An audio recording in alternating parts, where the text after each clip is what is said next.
নাহনু কদ্দারনা বাইনাকুমুল মাউত, আমি হলাম ওই রব যিনি তোমাদেরকে শূন্য থেকে, অবাস্তব থেকে, একেবারে সৃষ্টির কেউ জানতো না তোমার সৃষ্টি হবে কি হবে না, আমি যে রব তোমার একেবারে অস্তিত্বহীন থেকে অস্তিত্ব দান করেছি, আমি সেই রব্বুল আলামিন তোমাদেরকে আবার মৃত্যু দিব, মৃত্যু দিতে আমি সক্ষম, আমি রবের দ্বারা। ওয়ামা নাহনু বিমাসবুকিন,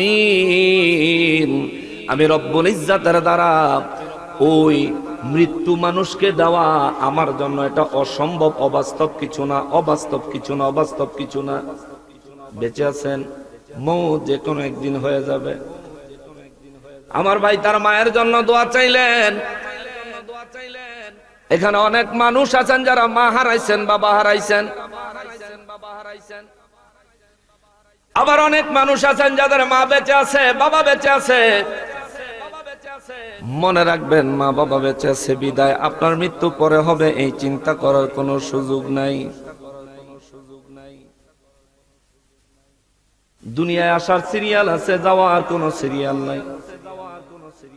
অনেক নাতির জানাজার কাতারে অনেক দাদাকে দাঁড়াইতে আমি গুনাহগার দেখছি।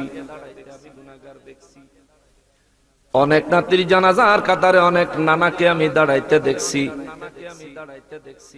অনেক ব্যক্তির জানাজার নামাজের কাতারে তার নানার বাফেরও দাঁড়াইতে দেখছি। আবার এমন অনেক মানুষও দেখছি দুনিয়া থেকে অল্প বয়সে একেবারে শিশু অবস্থায় বিদায় নিয়েছে। রব্বুল আলামিন বলেন, আমি রব সম্পর্কে বিশ্ববাসীর খবর দেন গো নবী, আমি হলাম ওই রব, অস্তিত্বহীন থেকে পুরা মানুষ বানাইছি, অস্তিত্ব দিয়েছি। আমি হলাম ওই রব, আমি তাদেরকে মৃত্যু দিব, তাদেরকে মৌত আমি আল্লাহ দিব। তাদেরকে বলেন কেন তারা আফালা তুসাদ্দিকুন, রব্বুল ইজ্জত বলেন ফালাওলা তুসাদ্দিকুন, এরা তবুও কেন মানে না, তবুও কেন বিশ্বাস করতে চায় না, তবুও কেন বিশ্বাস করতে চায় না। রব্বুল আলামিন বলেন, এরপরে আমার আল্লাহ আরো কয়,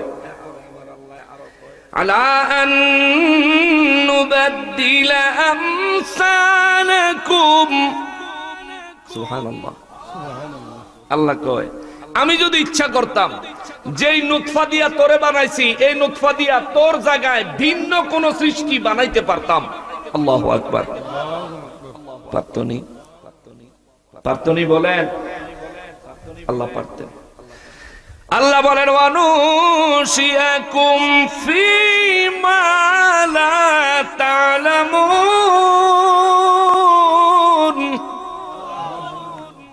আল্লাহ কয়, আমি আল্লাহ তোমারে না বানাইয়া তোমার বাবার এই নুতফা দিয়া আমি আল্লাহ ইচ্ছা করলে এমন কোন সৃষ্টি বানাইতে পারতাম যেই সৃষ্টি সম্পর্কে তুমি জানো না। এমন সৃষ্টি আমি আল্লাহ বানাইতে পারতাম যেই সৃষ্টি সম্পর্কে মক্কার কাফির বেঈমানেরা জানে না গো নবী। তাদেরকে বলে দেন, তারা অস্তিত্বহীন থেকে অস্তিত্ব পেয়ে আমি যে রব তাদেরকে অস্তিত্ব দিয়েছি, তারা কেমনে আমার সাথে নাফরমানি করে, তারা কেমনে আমি রব্বুল আলামিন তাদেরকে মৃত্যুর পরে পুনরায় জিন্দা করব এই কথার উপর তারা কেমনে সন্দেহ পোষণ করে।